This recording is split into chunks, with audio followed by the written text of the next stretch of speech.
할렐루야.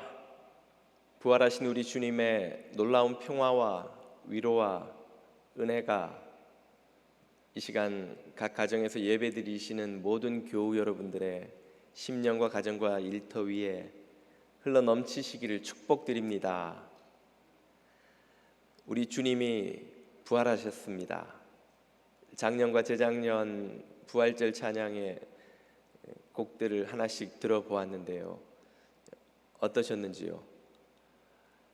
참 은혜스러운 한편 이렇게 찬양하는 것이 얼마나 큰 복이었는지 새삼스레 깨닫게 되지 않으십니까?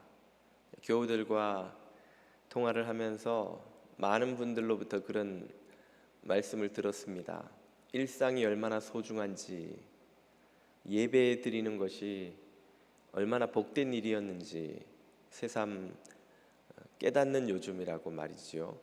어떤 분들은 다시 우리가 이 사태가 지나가서 모여서 예배를 드리게 되면 눈물이 날 것 같다고 그러시는데 아마 정말 그러지 않을까 싶습니다. 하루속히 모든 어려운 사태를 극복하고 하나님의 은혜로 우리가 다시 모여 주님 기쁘게 예배하는 날이 속히 오게 되기를 주님 이름으로 축복드립니다. 오늘은 전 세계 기독교인들이 성탄절과 더불어 가장 기쁘게 기념하는 부활주일입니다. 부활의 기쁨이 우리 가운데 흘러 넘칩니다만, 그러나 우리는 참 어려운 시기를 지나며 이 부활절을 맞습니다. 이 부활의 기쁨을 마음껏 뛰쳐나가 나누지도 못한 채 모두가 집에 갇혀서 지내고 예배도 이렇게 온라인으로 드리지 않으면 안 되는 것이지요. 이 모습이 오늘 본문에 등장하는 이 제자들의 그것과 참 많이 닮아 있습니다. 제자들도 갇혀 있었지요. 본문 19절 전반부를 보십시오. 이날 곧 안식 후 첫날 저녁 때에 제자들이 유대인들을 두려워하여 모인 곳에 문들을 닫았더니, 문을 닫았다, 이건 그냥 문을 붙여 두었다는 뜻이 아니라 잠궈 두었다는 말이죠. 유대인들이 언제 쫓아와서 그들을 잡아갈지 모른다는 두려움에 문을 잠그고 숨어서 지냈다는 것입니다. 다른 점이 있다면 그들에게는 유대인의 위협이 있었고 오늘 우리에게는 코로나의 위협이 있습니다. 코로나 바이러스 사태가 진정될 줄을 모르고 참 커져만 가고 있습니다. 전 세계에서 170만 명이 넘는 이들이 감염되었는데 거의 그 중에 셋 중에 한 명이 미국에서 나오고 있습니다. 미국에서도 이 뉴욕, 뉴저지에서 절반에 가까운 확진자가 나오면서 많은 이들이 고생을 하고 또 안타까이 희생되고 있습니다. 모두가 두려워하고 있는 중에 누가 찾아오십니까? 제자들이 두려워 문을 잠그고 있을 때 찾아오신 분이 있었습니다. 19절 후반부를 보십시오. 예수께서 오사 가운데 서서 가라사대 너희에게 평강이 있을지어다. 부활의 주님이 제자들을 찾아오셨습니다. 주님이 왜 제자들을 찾아오신 것일까요? 주님은 그들에게 첫인사로 평강이 있을지어다 라고 하셨습니다. 히브리어로는 샬롬, 헬라어로는 에이레네라고 번역되는 이 인사는 그저 우리 한국 사람들이 만나면 안녕하세요 하고 묻는 것처럼 의례적인 첫 인사, 누구나 만나면 유대인이라면 하는 인사입니다. 다른 대부분의 장면에서는 그냥 생략하고 많은 인사지요. 그런데 굳이 이 대목에서는 예수님의 이 첫 인사를 분명하게 기록해 놓고 있습니다. 이것은 그저 지나가는 말로 의례하는 인사가 아니었다는 뜻이죠. 이 인사에 담긴 깊은 의미, 강조점이 있다는 것입니다. 그것은 문자 그대로 정말 제자들이 평안한지를 묻는 거예요. 정말 제자들에게 평안을 주기를 원하시는 거예요. 두려워 떨고 있는 그들에게, 그들이 지금 얼마나 평안을 필요로 하고 있는지를 주님이 지적하시는 것이죠. 21절에서 다시 한번 이 점을 강조합니다. 예수께서 또 가라사대 너희에게 평강이 있을지어다. 제자들에게는 정말 지금 평강이 절실합니다. 왜요? 그들이 직면하고 있는 위협 때문이죠. 그러나 그들이 평강이 없는 이유가 이 유대인의 위협이라는 외적인 위협만, 그것 때문만이 아님을 금방 우리는 본문을 통해 확인할 수 있습니다. 19절 전반부를 다시 한번 보십시오. 이 상황이 벌어진 시점을 아주 구체적으로 표현해 놓고 있는데요. 이날 곧 안식 후 첫날 저녁 때에 제자들이 지금 두려워 떨고 있는 것은 안식 후 첫날입니다. 그리고 저녁 때죠. 이 날이 왜 중요하기에 여기에 그 시점을 이렇게 구체적으로 표시해 두었을까요? 이 안식 후 첫날이 중요한 날이기 때문이죠. 오늘 우리가 읽은 본문의 전문맥을 좀 살펴보면 20장 1절에 그날 벌어진 사건을 이렇게 소개합니다. 안식 후 첫날 일찍이 아직 어두울 때, 새벽에 말하는 거죠. 새벽에. 같은 날, 그날 새벽에 무슨 일이 있었는가? 막달라 마리아가 무덤에 와서 돌이 무덤에서 옮겨진 것을 보고, 막달라 마리아와 다른 제자들은 예수님의 무덤이 비었다는 것과 그 예수님이 부활하신 것을 직접 보고 목격하고 만나고 대화하고, 그리고 제자 공동체에 이 놀라운 소식을 전해 주었습니다. 지금 이 문을 잠그고 숨어서 두려워 떨고 있는 이 제자들은 막달라 마리아와 다른 두 제자로부터 예수님의 부활 소식을 이미 전해 들은 상태인 거예요. 새벽에 부활하신 주님에 관한 소식을 그들이 들었습니다. 만약 그들이 그 사실을 믿었다면, 받아들였다면, 믿음으로 그 소식에 반응했다면, 지금 그들은 문을 잠그고 두려워 떨 것이 아니라 문을 활짝 열어놓고 부활하신 주님을 그들도 만나기를 소망하며 기다리고 흥분하고 기대에 차서 기쁨에 차 있어야 마땅했다는 것이죠. 주님이 부활하셨다는 이 소식을 그들이 들어놓고도 문을 열고 주님을 환영하지 못하고 문을 닫고 주님에 대한 기대는 온데간데 없고 유대인만이 두려워 떨고 있었다는 것을 오늘 이 구절이 지적하고 있는 것입니다. 그들이 왜 주님이 부활하셨다는 이 증언을 듣고도 믿지 못하고 흥분에 사로잡히지 못하였을까요? 같은 20장의 9절이 이렇게 설명해 줍니다. 저희는 성경에 그가 죽은 자 가운데서 다시 살아나야 하리라 하신 말씀을 아직 알지 못하더라. 여기서 알지 못하더라는 표현은 그들이 그 지식, 정보를 듣거나 머릿속에 넣어두지 못했다, 그런 뜻이 물론 아니지요. 그들은 예수님께서 예루살렘으로 오시는 길에 3번이나 반복해서 강조해서 당신이 고난당하시고 죽으시고 날짜까지 정확히 3일이라 지적하시면서 3일 만에 부활하실 것을 알려주신, 예고하신 그 메시지를 3번이나 반복해서 들었습니다. 그들은 그것을 들었지만 깨닫지 못했고 마음에 담아두지 못했고 실제로 그 소식을 전해 듣고도 믿지 못했던 것이죠. 그들의 무지와 불순종 때문에 그들은 지금 기쁨과 기대에 차 있는 것이 아니라 두려움과 근심에 사로잡혀 있게 된 것입니다. 바로 여기에서 우리가 인생에서 진정한 두려움에 짓눌려 살아가는 이유, 걱정과 근심을 떨치지 못하고 살아가는 이유가 무엇인지 드러납니다. 그것은 외적인 위협이 아니라 우리 내면의 불신앙과 연약함 때문이라는 것이죠. 그러므로 예수님께서 오셔서 그들에게 하신 일은 그들을 위협하고 있는 유대인들의 위협을 제거해 주시는 것이 아니었습니다.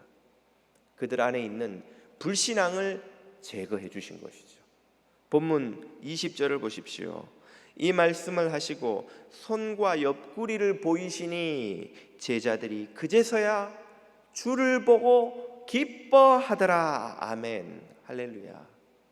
주님이 보여주신 것은 당신의 고난의 증거요, 부활의 증거입니다. 손에는 못자국이, 옆구리에는 창자국이 남아서 그분이 고난당하시고 죽으신 분이라는 사실을, 그리고 부활하신 그분들의 주 스승 예수 그리스도라는 사실을 제자들에게 보여주었습니다. 제자들은 그 증거를 보고서 그제서야 믿음이 생겼죠. 그제서야 그들은 두려움을 극복하고 평강을 회복하고 기쁨으로 흘러넘치게 되었습니다. 무엇이 바뀌었습니까? 유대인의 위협은 그대로 있습니다. 제자들의 불신앙이 깨어졌지요. 제자들이 부활신앙을 갖게 되었습니다. 바로 이것이 두려움을 이기는 비밀입니다. 항상 위기의 극복은 외적인 상황 변화가 아니라 내적인 변화에서 시작되는 것이죠. 외부의 위협이 사라짐으로써가 아니라 내부에서 그 위협을 이길 힘과 능력을 얻게 되는 변화가 옴으로써 시작되는 것입니다. 우리는 이 코로나가 빨리 지나가기만을 바라고 있습니다. 당연히 그래야 될 터이고 또 그것을 모두가 소원하고 기다리고 있습니다만은 코로나가 지나간다고 해서 우리의 염려와 근심과 괴로움이 과연 끝날 것인가? 당연히 코로나가 지나가면 지금보다야 모든 상황이 나아지겠지요. 그러나 근본적인 문제가 해결되지 않으면 코로나가 지나가도 또 다른 일이 우리에게 위협이 되지 않으리라 누가 장담할 수 있습니까? 한번 돌아보십시오. 혹독한 금융위기를 지났지요. 9.11과 같은 위기를 겪었지요. 한국에서는 IMF를 겪었지요. 돌아보면 끊임없이 새로운 위협이 우리의 일상을 위협합니다. 그러면 이번에 코로나가 지나가면 다시는 그런 위협이 우리를 찾아오지 않을 것이라 누가 장담할 수 있습니까? 더 큰 위협이 더 감당하기 힘든 형태로 또 우리를 찾아오지 않을까요? 그럴 때마다 우리는 그런 상황이 빨리 지나가 주기만을 기다리는 것밖에는 할 수 없는 것이겠습니까? 개인적으로도 마찬가지입니다. 우리는 경제적인 어려움, 돈을 벌면 이 문제가 해결되리라 생각이 됩니다. 당연히 돈을 벌면 돈이 없을 때 겪는 어려움은 많이 덜 수 있겠지요. 그러나 그 돈을 지키기 위해 가지는 긴장, 잃을까 하는 두려움, 그 돈을 지키기 위해 더 얻기 위해 집착하며 치르는 많은 대가들은 또 새로운 고통을 우리에게 가지고 오지 않습니까? 아프면 이것만 빨리 나으면 살 것 같습니다만 우리 몸이라는 게 어떠합니까? 하나 아픈 것이 지나가면 얼마 지나지 않아 또 다른 곳이 아파옵니다. 그렇게 매번 병을 이기고 아픈 걸 치료하고 지나가고 하다 보면 어느새 나중에는 치료를 해도 더 이상 몸을 마음대로 쓸 수 없는 연약한 상태가 되고 우리 선조들이 갔던 길로 아무도 예외 없이 다 가야 하는데 결국 지금 당장 아픈 것을 피하는 것이 근본적인 해결책이 아니라는 것이 분명해지지 않던가요? 성공하고 사람들로부터 좋은 평가를 받고 평판을 얻고 인기를 얻는 것은 좋은 일입니다만 누구든 그런 성공을 누리기를 원합니다만 성공을 누린 사람은 그것을 지키기 위해 또 많은 대가를 지불해야 합니다. 사람들의 평판을 잃어버릴까 염려하며 노심초사하지요. 그래 봐도 결국 여름날 들꽃처럼 순식간에 지나가는 것이 인간의 영광입니다. 우리 내면에 사라지지 않는 걱정, 근심, 두려움을 이기려면 외적인 상황이 변해주기를 기다려서는 안 됩니다. 외적인 문제들을 해결함으로써 근본적인 문제를 해결할 수 없습니다. 근본적인 문제 해결은 우리 내면의 변화에서 시작되는 것이죠. 내면이 진정으로 강해지는 길은 믿음을 가지는 것입니다. 그리고 그 믿음 중에서도 최고로 강력한 믿음은 바로 부활신앙입니다. 우리 주 예수 그리스도께서 부활하셨고 그분 안에서 우리도 부활하게 될 것이라는 이 믿음이죠. 부활신앙은 모든 절망과 두려움을 깨뜨리는 진정한 힘입니다. 우리가 세상에서 가장 두려워하는 게 뭡니까? 돈을 잃을까? 건강을 잃을까? 평판을 잃을까? 지위와 성공을 잃을까? 두려워합니다만 그 어떤 것인들 생명을 잃을까 하는 이 두려움에 비할 바가 못 되지요. 만약 우리가 생명을 잃는다면 다른 모든 것을 지킨들 무슨 소용이 있습니까? 가장 궁극적인 두려움, 우리를 절망의 벼랑 끝에 세우는 한계 상황이 있다면 그건 바로 죽음입니다. 죽음, 사망, 육체의 사망. 부활신앙은 바로 그 궁극적인 절망을 깨뜨리는, 승리케 하는 믿음입니다. 부활신앙은 우리가 예수 그리스도를 쫓아 우리의 이 썩고 깨어지고 쉽게 병드는 육체가 다시는 썩지 않고 참으로 아름답고 건강하고 강한 하나님 안에서 새하늘과 새 땅을 살아가며 하나님 안에 있는 그 생명을 누리는 새 육체를 입고 살아나게 될 것을 고백하는 신앙이지요. 이보다 더 큰 인생의 성공이요, 축복이요, 로또가 세상에 어디 있습니까? 아무리 큰 부자라도 자신의 전 재산을 들여서 단 하루라도 더 살아보려고 어떤 돈도 아끼지 않고 육체의 건강을 지키고 장기를 요즘은 바꿔간다고 하죠.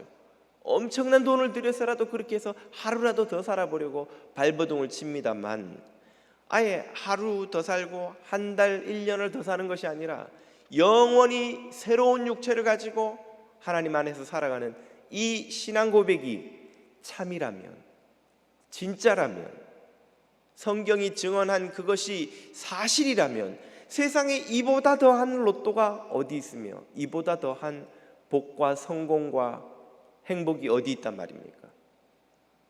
이 부활신앙 안에 있는 이들은 그러므로 모든 절망을 완전히 깨뜨리고도 남는 능력을 얻게 되는 것입니다. 우리 성도의 가장 큰 능력 바로 부활신앙입니다. 이 부활신앙이 없이 취하는 모든 해결책들은 진통제처럼 그저 당장 아픈 증상만 완화시킬 뿐 인생의 근본적인 절망과 두려움을 해결할 수가 없는 것입니다. 진정한 평강의 비밀, 부활신앙입니다. 이 부활신앙으로 말미암아 주님으로부터 오는 평강과 기쁨이 여러분 가운데 흘러 넘치시기를 축복드립니다.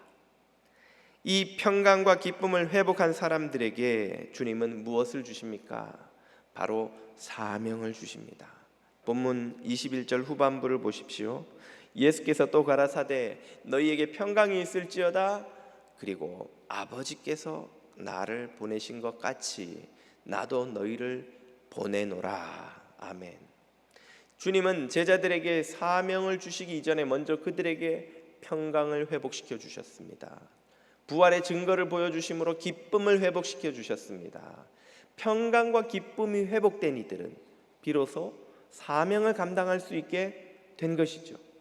여러분 편찮아서 침대에 누워 있어 보면 어떤 마음이 됩니까? 만사가 귀찮은 거예요. 밥 먹기도 싫고 몸이 아프면 아무것도 하기도 싫고 할 생각도 안 납니다. 아픈 사람의 현실이죠. 몸이 건강해지면 어떻게 되나요? 몸이 회복되어서 건강해져서 에너지가 생기면 뭐라도 밖에 나가 하고 싶어집니다.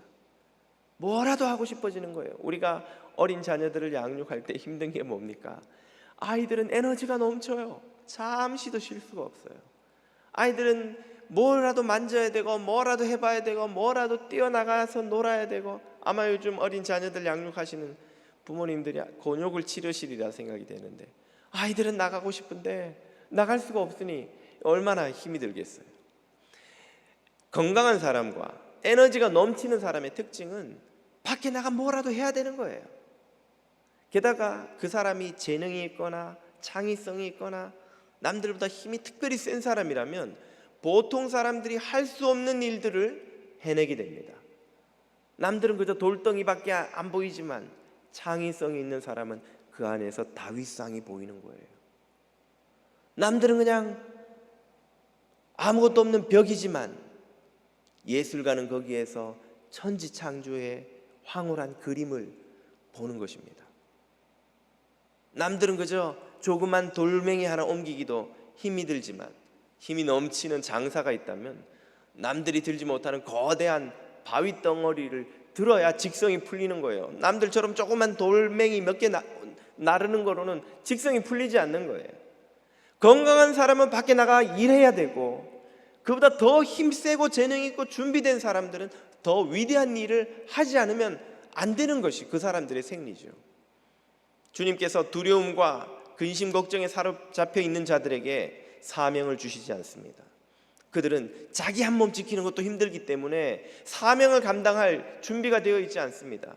그러나 제자들이 평강과 기쁨을 회복하자 제자들에게 사명을 주시죠. 영적 건강을 회복한 이들에게 그들이 할 수 있는 일을, 또 그들이 하고 싶은 일을, 그들이 해야만 하는 일을, 자기들처럼 근심과 걱정에 사로잡혀 있는 세상 가운데 하나님이 주시는 평강과 구원을 선포하는 이 사명을 그들에게 주셨습니다.